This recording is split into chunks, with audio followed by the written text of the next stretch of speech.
तो दोस्तों अगर आप भी यूपीएससी सिविल सर्विस जैसे एग्जाम की तैयारी कर रहे हैं तो आपके लिए सबसे इंपॉर्टेंट होता है कि अपने 3 सब्जेक्ट को जो है बेसिक और उसका कंसेप्ट जो है हमेशा जो है मजबूती से क्लियर करना है, जिसमें हमारा पहला आता है, एक आता है हमारा हिस्ट्री, ठीक है, एक हमारा आता है पॉलिटी, ठीक है, और एक हमारा आता है जियोग्राफी, ठीक है। तो ये 3 सब्जेक्ट जो है बहुत ज्यादा इंपॉर्टेंट होते हैं यूपीएससी के लिए, और इसी को लेकर के आज हम बताएंगे कि कौन कौन सा जो है बुक जो है आपको पढ़ना है यूपीएससी के लिए, इन तीनों सब्जेक्ट के लिए, जो आपका जो है एग्जाम में जो है हेल्पफुल रहे, ठीक है। तो अगर हम बात करेंगे हिस्ट्री को, तो सबसे पहले आपको जो है पढ़ना है वो आपको देखिए, पहला आपको मॉडर्न हिस्ट्री में पढ़ना है, आपको स्पेक्ट्रम पढ़ना है, ठीक है। क्योंकि देखिए स्पेक्ट्रम इसलिए है क्योंकि देखिए इसमें जो भाषा का यूज किया गया है ना वो बहुत सरल यूज किया गया है, ठीक है, जिसको आप आसानी से पढ़ सकते हैं और आप बोर फील इसमें नहीं करेंगे, ठीक है। तो मॉडर्न हिस्ट्री के लिए आप जो है देखिए आप स्पेक्ट्रम को पढ़ सकते हैं, ये हो गया, ठीक है। उसके बाद अगर आप मिडाइवल हिस्ट्री को पढ़ते हैं तो आपके लिए सतीश चंद्र से बेस्ट तो शायद ही कोई होगा, लेकिन और भी सारे बुक्स है, लेकिन सतीश चंद्र बेस्ट होता है मिडाइवल हिस्ट्री के लिए, ठीक है। तो मध्यकालीन और मिडाइवल हिस्ट्री के लिए इसको पढ़ ही सकते हैं आप। और जो सबसे इंपॉर्टेंट होता है हिस्ट्री के लिए, जो खास करके यूपीएससी और बीपीएससी के एस्पिरेंट के लिए तो बहुत वरदान है ये, ठीक है। तो ये हो गया आपका रामशरण शर्मा हो गया, ठीक है, ये रामशरण शर्मा हो गया आपका, देख सकते हैं ये रामशरण शर्मा हो गया, ये आपका एंशियंट हिस्ट्री के लिए हो गया, यानी कि प्राचीन भारत के लिए।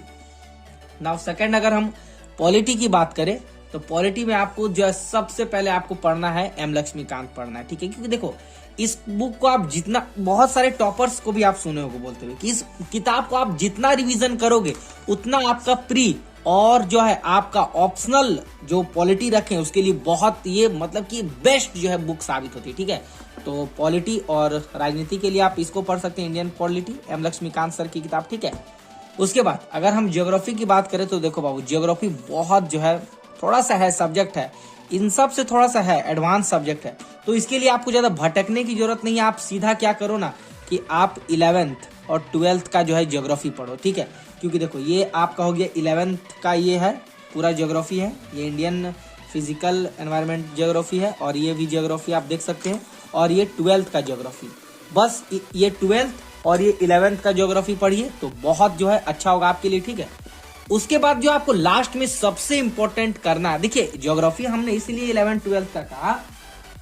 क्योंकि आप समझ लो कि देखो बाबू 11th 12th पढ़ोगे तो वो आपका एडवांस हो जाएगा, ठीक है। बाकी आप 6 से तो आपको 10th तक पढ़ना ही है एनसीईआरटी, ठीक है। उसके बाद आप 11th 12th पढ़ोगे तो कहीं ना कहीं वो बहुत अच्छा एक जो है बुक आपके लिए साबित होगा, ठीक है। अब जो सबसे इंपॉर्टेंट करना है, हमने देखिए इन तीनों सब्जेक्ट का तो हमने बता दिया, इसके बाद जो आपका सबसे इंपॉर्टेंट रहेगा ना वो आपका रहेगा एक क्वेश्चन बैंक, ठीक है। एक आपको क्वेश्चन बैंक रखना है, क्योंकि क्वेश्चन बैंक रहने से क्या होगा, अगर आपने मान के चलिए हिस्ट्री, पॉलिटी, ज्योग्राफी पढ़ा तो आपको देखना है, एनालिसिस करना है कि कौन सा क्वेश्चन कैसा पूछा गया और कौन सा कितना रिपीट होता है, ठीक है। तो ये क्वेश्चन बैंक देखो सबका दिया है, मॉडर्न हिस्ट्री का दिया हुआ है, और सब टोटल का देखो इसमें पूरा जो है निचोड़ दिया हुआ है कि कौन सा बुक से कैसा ईयर में क्वेश्चन पूछा गया। तो इसको पढ़ने जैसे आपने जो है 5 सब्जेक्ट पढ़ लिया पॉलिटी में, तो आप देखोगे ना कि 5 सब्जेक्ट पढ़ने के बाद हम देखते हैं कि उस सब्जेक्ट से रिलेटेड हम क्वेश्चन सॉल्व कर पा रहे हैं कि नहीं, तो आपके लिए बहुत इंपॉर्टेंट हो जाता है कि आप एक क्वेश्चन बैंक रखो, ठीक है। ये अरिहंत का है, ठीक है, तो आपके पास जो भी है उसको आप रख सकते हैं, लेकिन वो अप टू डेट होना चाहिए, ठीक है। तो ये रहा पूरा बुक लिस्ट, ठीक है, हिस्ट्री, पॉलिटी और ज्योग्राफी का ये पूरा रहा, ठीक है। अगर आपको और ऐसे ही वीडियो चाहिए या तो कोई भी डाउट हो तो हमें कमेंट सेक्शन में लिखिए, और चैनल में नए हैं तो चैनल को सब्सक्राइब कर लीजिए, अपने फ्रेंड्स में इसको शेयर कीजिए ताकि और सभी का डाउट क्लियर हो, ठीक है। मिलेंगे नेक्स्ट वीडियो में, बाकी आपका जो भी डाउट है कमेंट में लिखिए, उसको हम रीड करेंगे और नेक्स्ट डे उसका हम वीडियो बनाएंगे, ठीक है। तो मिलेंगे नेक्स्ट वीडियो में, तब तक के लिए अपनी पढ़ाई को कंटिन्यू रखें।